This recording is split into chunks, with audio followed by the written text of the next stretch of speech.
Sagittarius, welcome to June. So Sag, we have, and I say we because I'm a fellow Sagittarius, we have our full moon this month, so it's a big deal. This is our month, and this is going to be on June 11th at 20 degrees Sagittarius. June 11th, 3:44 a.m. Eastern Standard Time. We can really celebrate ourselves, our sign, our lives coming to full fruition here in the Sagittarius full moon. So it's kind of a time to celebrate everything Sagittarius. Now, our ruling planet Jupiter is changing signs this month. So that's kind of a big deal because Jupiter only changes signs about every 12 months. It's moving from the sign Gemini and it's moving into the sign of Cancer. So Gemini is the worst spot for Jupiter. And I often think of Jupiter as not having like a lot of negatives to it because it's a planet of luck and blessings. It's such a benevolent planet. It's called the guardian angel planet. But when Jupiter is in its, worst sign, and that's right across from us, that's a lot of Jupiter energy. And the shadow to me of Jupiter is that it makes things big. And so when things aren't good, they're going to be really not good. And when things are good, it makes it bigger.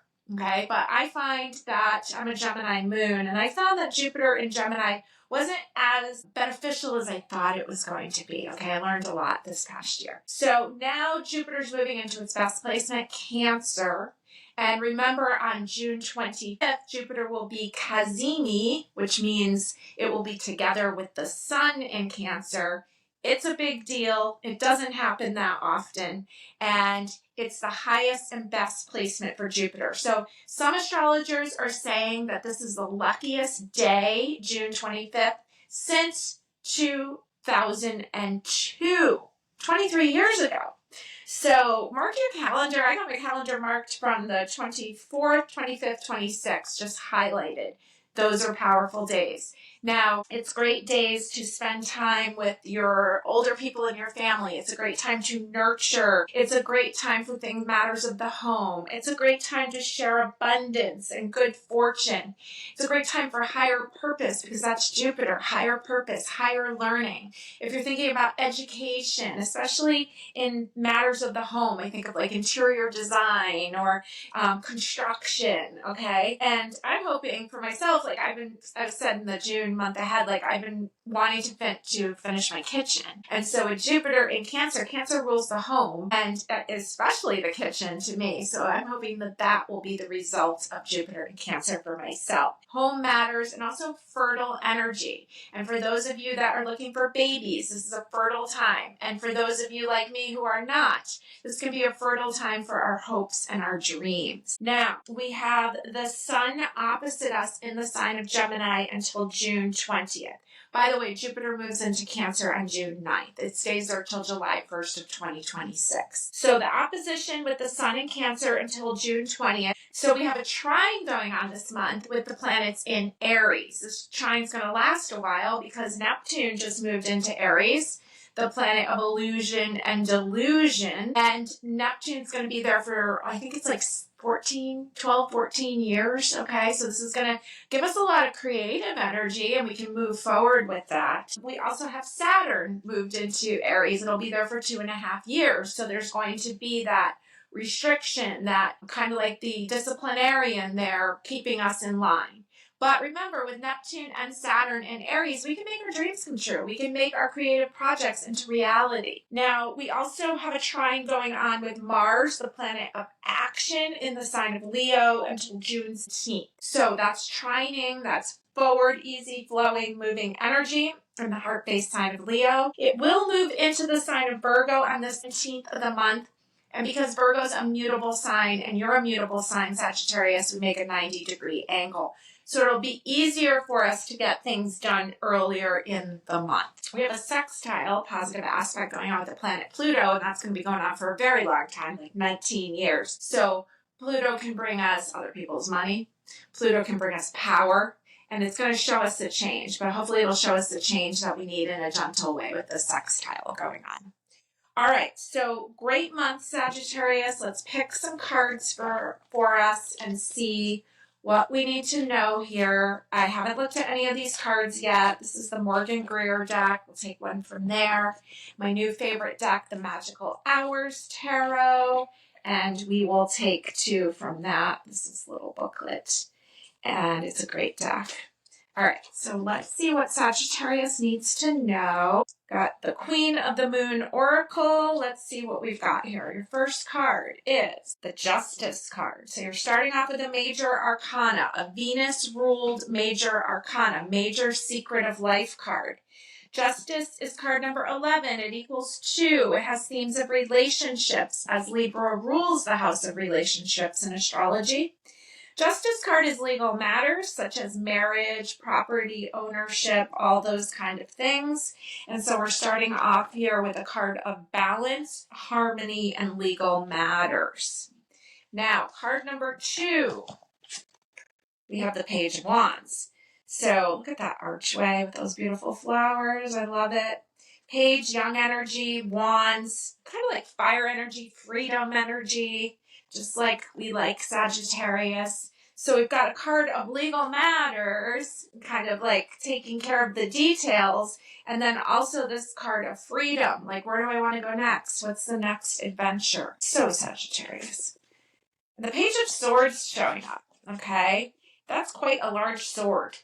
And so Page, young energy, swords is the thoughts, the mind. And so we may have some new ideas. Interesting how there's like Justice is holding the sword, the Page of Swords is holding it. We may be going into some new territory that we haven't done before. Maybe we've got some new things going on with work. Maybe we've got some new ideas that we're ready to bring forward. Let's see what our oracle is. We've got the Abundance card. It says Hunter Moon. Look at that, she's holding a fox. All right, let's see what the book has to say about this Abundance card. We've got a lot of powerful women there in those cards looking at us. Abundance is card number 38. Let's see here. Hunter Moon, abundance. Take advantage of this time of abundance. It is all around you. Possibility and opportunity are everywhere. You are open and responsive to the abundance around you. There is enough for everyone. Your quote is, I am abundant and I am surrounded by opportunity. Beautiful. The Hunter Moon is traditional moon of plenty. It was when the game was at its most plentiful, so the people would not go hungry. The moon was large and bright in the sky, in some cases deep orange, and there was a great deal of light to go hunting into the evening.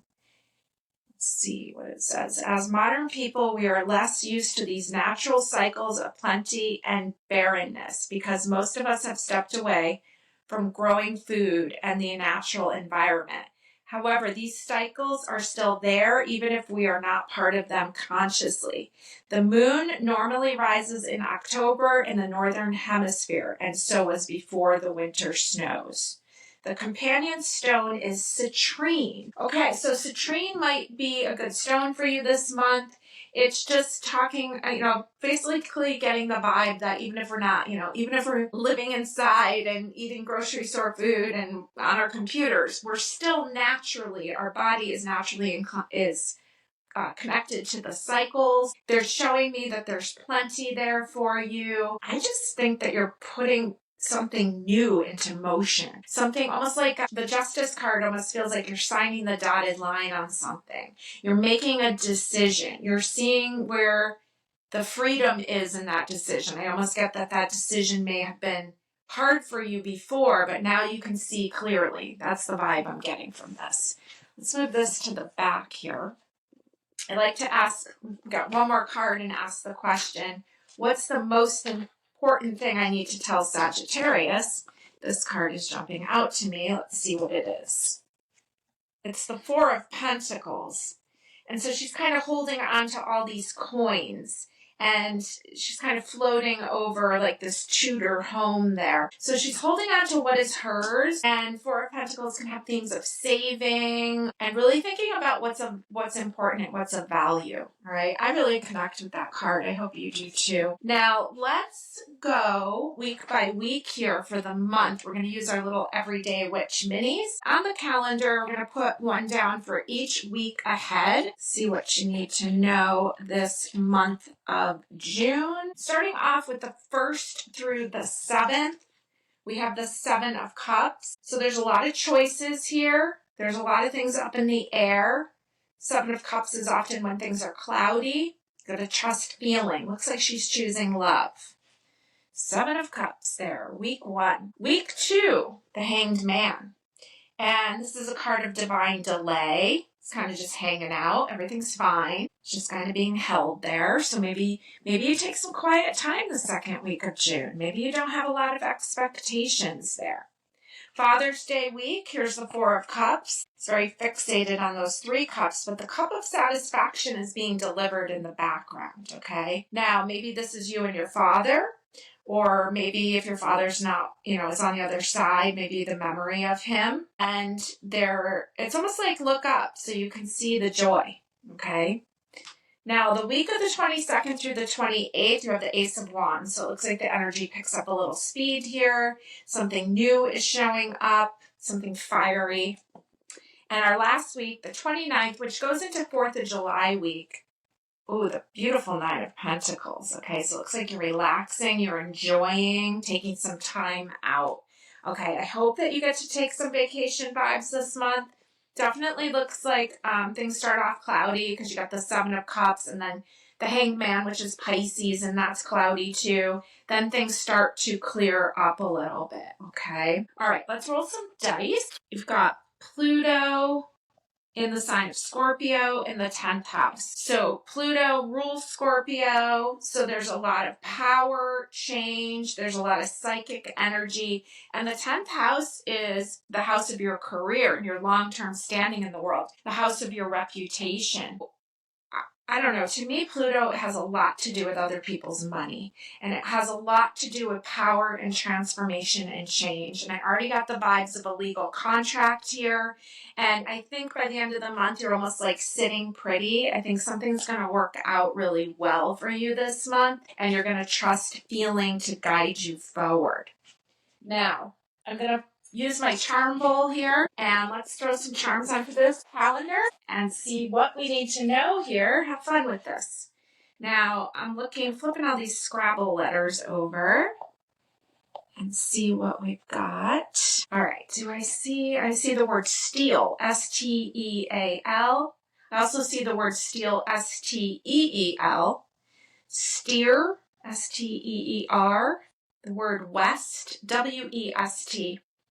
Foe, F-O-E, fear, F-E-A-R, and fears, wise, W-I-S-E, wire, wit and wits, fit and fits, feet, both ways, F-E-A-T, F-E-E-T, and feet, word, W-E-R-E, and the word sat. See if you see any initials of any of your people here. Okay, let's start up at the top. We have a fish, such a symbol for Pisces, and we saw a lot of water.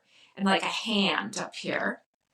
And the 3 of Hearts up at the top, okay? Now, Monday the 2nd, you got a shoe, a candlestick, and an open book. So you've got some activity there on the 2nd. It's a high-heeled shoe, which makes me think maybe like you'll be going out to dinner or something, even though it's a Monday. Maybe there's a little candlelit dinner going on there Monday, June 2nd. Over here on the 6th, you've got a guitar. You've got a Mother Mary. On the 7th, you have the letter E, okay? Now, the 9th, you have a little wine goblet. And on the 10th, you have an amethyst, the letter T, and this, I think this is called an ankh, right? Egyptian protection. Amethyst is very calming. The 12th, you have the letter R, and the 13th, the W. You've got a little person here on Flag Day on the 14th. Okay, you got a little wheelbarrow on the 15th on Father's Day. Maybe you'll do some yard work. The 16th, 17th, and 18th are chock full. You've got a pentacle, a measuring tape on the 16th. The 17th, I-27, butterfly, a moon, and a sword. Lots chock full energy. You got a mermaid here on the 18th and ST, street. So I hope that you get to really enjoy 15th, 16th, 17th, 18th. Maybe you're taking a little trip, or maybe you're just working around the house, but there's a lot of energy there. Now, the 24th, you have a moose and the letter L. The 28th, you have the letter I, and this is like a dragon's head, and it kind of reminds me like it would be on the front of a Viking boat. 28th. Down here on the 30th, you have a tree. And then the 2nd of July, another guitar. That's your second guitar of the month. And an F on what would be the 3rd of July. At the bottom, we have AEO, another high-heeled shoe, and a little saw. Okay. I don't know, kind of get the vibe like you're building a closet or something. Okay. I also have the word tree. I have the word, do I have street? Yeah, I have the word street. And all right, so most busiest time is the 15th through the 18th, but a lot of power all around the chart here, all around the calendar. Okay, so let me give you some power days based off of what you rolled. And first of all, you're a Sagittarius, and we have that Sagittarius full moon. And you also rolled Scorpio twice. And you roll Capricorn. So you get this big streak of time here. So starting on Friday the 6th, where you had the guitar, at 10:23 p.m., the moon moves into Scorpio. It stays there the 8th and the 9th. And, 6th, 7th, 8th, 9th. Then it goes into Sagittarius, 10th. I have a lot of energy there. 11th is the full moon in Sag at 3:44 a.m. Then we go right into Capricorn. So the 11th, 12th, Friday the 13th into the 14th at 7 a.m. These are power times for you, Sagittarius. Thanks for joining me.